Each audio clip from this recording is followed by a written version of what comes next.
नमस्कार, मैं S M Patel आप सभी को मैथ का इस वीडियो में स्वागत करता हूं। चलिए हम लोग 10th क्लास का मैथ का रियल नंबर का पार्ट 2 लेकर आए हैं। चलिए हम लोग देखते हैं। यदि प्रथम 13,986 अभाज्य संख्याओं का योग n है तो n हमेशा भाज्य होगा। तो ये कितनी संख्या से भाज्य होगा ये पूछा गया है। तो 13,986 को प्राइम फैक्टर में तोड़ लीजिए, वही आपका आंसर के रूप में आएगा। तो यहाँ से 2 से काटिए तो 6 दूना 12, अब इसको काटिएगा तो 9 दूना 18, 9 दूना 18, 3 दूना 6, फिर 3 से काटिएगा तो 3 दूना 6, 3 तिया 9, 3 तिया 9, 3 एकम 3, फिर यहाँ से 3 से काटिएगा तो 7 21, फिर यहाँ से 7 21, फिर 7 21, फिर अगर 3 से काटते हैं आप तो यहाँ से 3 से काटिएगा तो यहाँ से 3 दूना 6, फिर 9, यहाँ से 3 दूना 6, फिर यहाँ 17 हो जाएगा तो 25 15, फिर 2 हो जाएगा तो 9 27, यहाँ से ऐसे। फिर अब इसके बाद है जो 9 5 14 2 16, अब नहीं कटने वाला 3 से, तब इसके बाद आते हैं 7 से, तो 7 से काटेगा तो यहाँ से 7 21, 7 21 और 7 49, अब 37, तो 37 खुद एक अभाज्य संख्या है, 37 से कटेगा। अब जब इसको हम लोग तोड़े हैं तो 13,986 को प्राइम फैक्टर में, तो यहाँ से 2 है जो एक बार आया है, 3 है जो आपको 3 बार दिख रहा है, और 7 है जो एक बार दिख रहा है, और 37 है जो एक बार दिख रहा है। तो टोटल अभाज्य संख्या 1 2 3 4, तो ये 4 संख्या से विभाज्य होगा, जो ऑप्शन नंबर बी में दिख रहा है। बोला गया है कि संख्या 0.32 का रेकरिंग को P/Q के रूप में, जहां P/Q पूर्णांक संख्या है, जहां Q नॉट इक्वल टू 0 के रूप में लिखा जा सकता है। तो यहाँ से ऑप्शन नंबर है जो पूछा है कि इनमें से कौन है जो हो सकता है। तो बोला गया है कि 0.32 का रेकरिंग दिया गया है। तो हम लोग रेकरिंग वाले प्रश्न को सभी को पहले लिख लेंगे, 0 3 2, और रेकरिंग के जो पहले सभी संख्या है उसको घटा लीजिए। तो 0 को घटा लीजिएगा। अब रेकरिंग जितना संख्या पर रहेगा उतना 9 लिख दीजिएगा। रेकरिंग और दशमलव के बीच में जो संख्या रहेगा उतना 0, इसमें संख्या नहीं है तो ज्यों का त्यों छोड़ दीजिएगा। अब यहाँ से किसी भी संख्या के आगे में 0 है तो 0 का महत्व नहीं होता है। तब 32 में से 0 को घटाइएगा तब 32 हो जाएगा ज्यों का त्यों। अब यहाँ से जो बटन में है, जो अपोन में है 99 है तो 99, 32/99 जो ऑप्शन नंबर सी में दिख रहा है। दो संख्याओं का लघुत्तम समवर्त इनके महत्तम समवर्त का 14 गुना है। लघुत्तम समवर्त महत्तम समवर्त का योग है जो 600 है। तो बोला है कि इसमें से पहली संख्या 280 है, तो दूसरी संख्या ज्ञात करने के लिए है जो दिया गया है। तो हम लोग मान लेते हैं कि यहां से एलसीएम और यहां से एचसीएफ, ऐसे एचसीएफ x मानिएगा तो एलसीएम है जो एचसीएफ का 14 गुना है, तो यहां से 14x हो जाएगा। अब बोला है कि दोनों संख्याओं का जो योग है जो 600 है, तो यहां से दोनों संख्याओं का योग बोला गया है। तो अब यहां से दोनों संख्याओं का योग, तो 14x और प्लस x बराबर 600, ऐसे। तो यहां से दोनों को जब ऐड कीजिएगा तब 15x बराबर 600 होगा। अब यहां से 15 चौके 60, ऐसे। तो x बराबर 40 होगा, x बराबर 40। तो एचसीएफ है जो आपका 40 होगा, और एलसीएम है जो 14 गुने 40 होगा, जो एलसीएम का काम करेगा। तो अब इसके बाद बोला है कि एक संख्या है जो दिया गया है कि 280 है, तो दूसरी संख्या ज्ञात करने के लिए दिया गया है। तो हम लोग जानते हैं कि दो संख्याओं का गुणनफल, तो फर्स्ट नंबर गुना सेकेंड नंबर, दो संख्याओं का गुणनफल बराबर होता है एलसीएम गुना में एचसीएफ, ऐसे। अब एलसीएम और एचसीएफ है जो दिया गया है, और इसमें से एक संख्या भी है जो दिया गया है। एक संख्या है जो 280 है। अब दूसरी संख्या ज्ञात करने के लिए है जो दिया गया है, तो दूसरी संख्या, और एलसीएम है जो 14 गुना 40, और एचसीएफ है जो 40 है।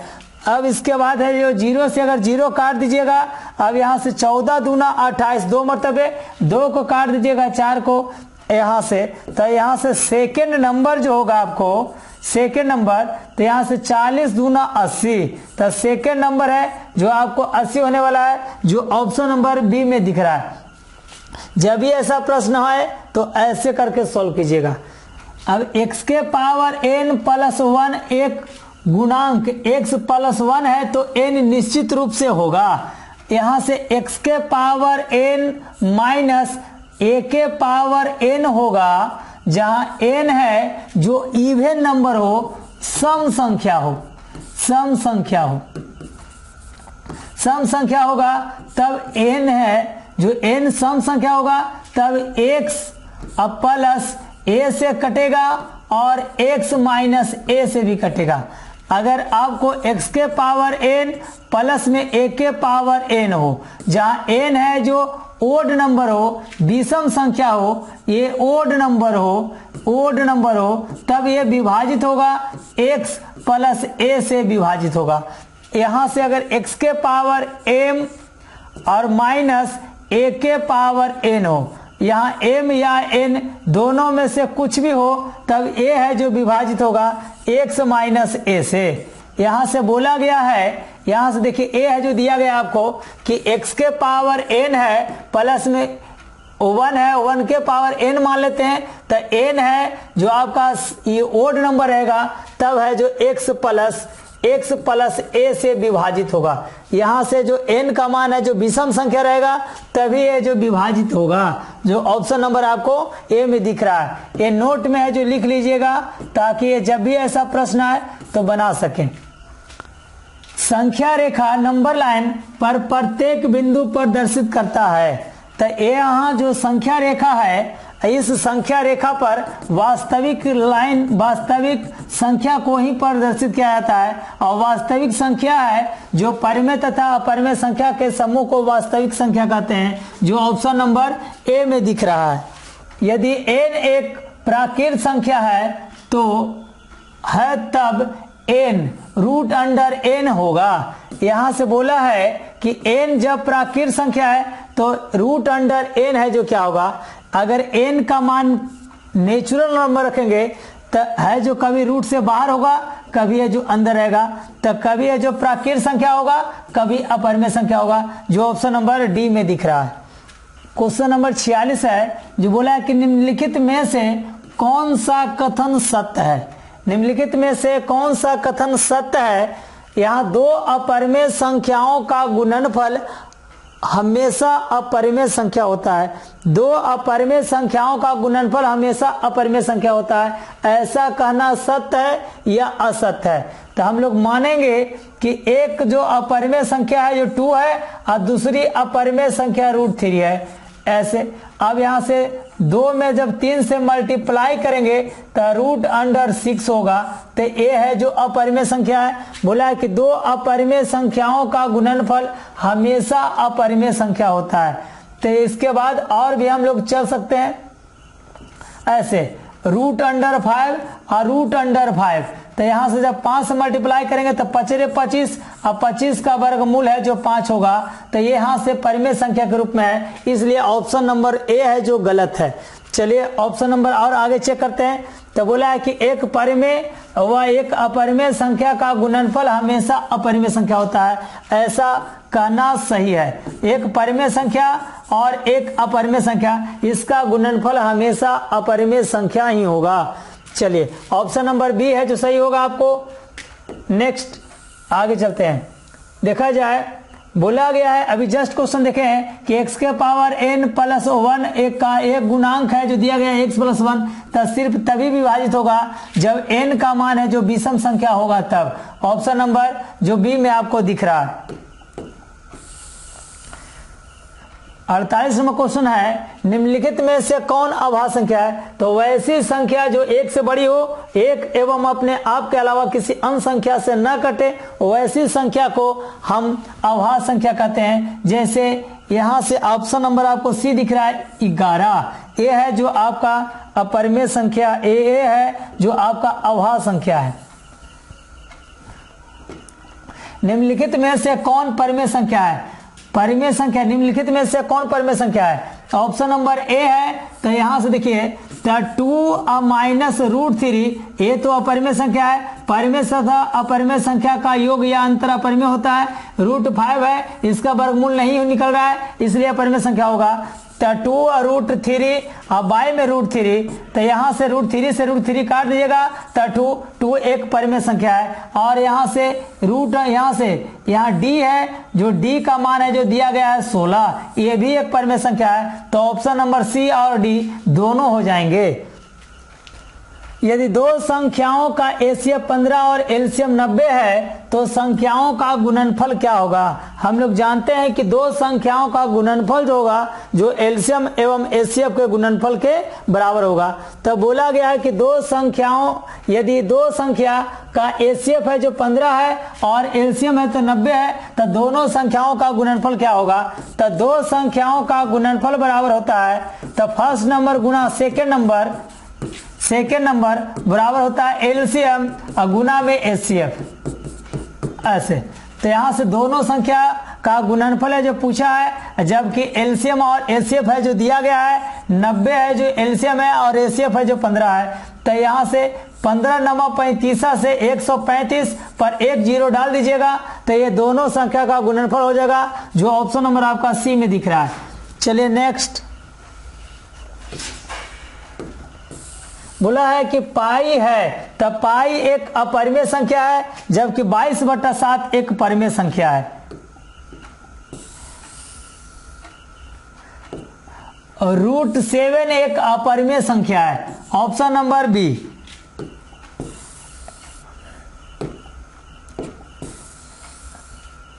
निम्न में कौन सा परिमेय संख्या है। ऑप्शन नंबर सी है, ऑप्शन नंबर सी है जो परिमेय संख्या है, क्योंकि 16 का वर्गमूल 4 होगा और 25 का वर्गमूल है जो 5 होगा। ये P/Q के रूप में लिखा गया है, इसलिए परिमेय संख्या है। देखिए बोला है कि पाई एक क्या है, तो पाई एक का परिमेय संख्या है, जो भी जस्ट आगे देखे हैं। बोला है कि निम्न में से कौन अलग है, बोला है कि निम्न में से कौन अलग है माने भिन्न है, तो निम्न में से कौन भिन्न है माने अलग है।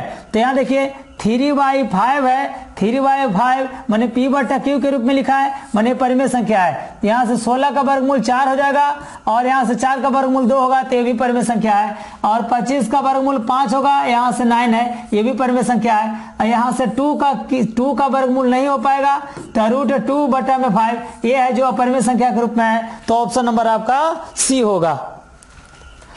बोला गया है कि एक संख्या है, तो एक है जो ...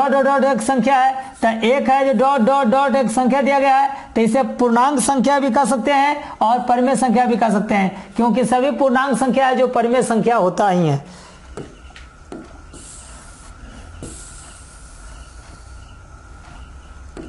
अब यहां से दिया है 3 + 2√5 एक कौन सी संख्या है, तो 3 + 2√5, तो यहां से ये अपरिमेय संख्या है और एक परिमेय संख्या है। परिमेय और अपरिमेय संख्या का जो योग या अंतर होगा जो हमेशा अपरिमेय संख्या होता है।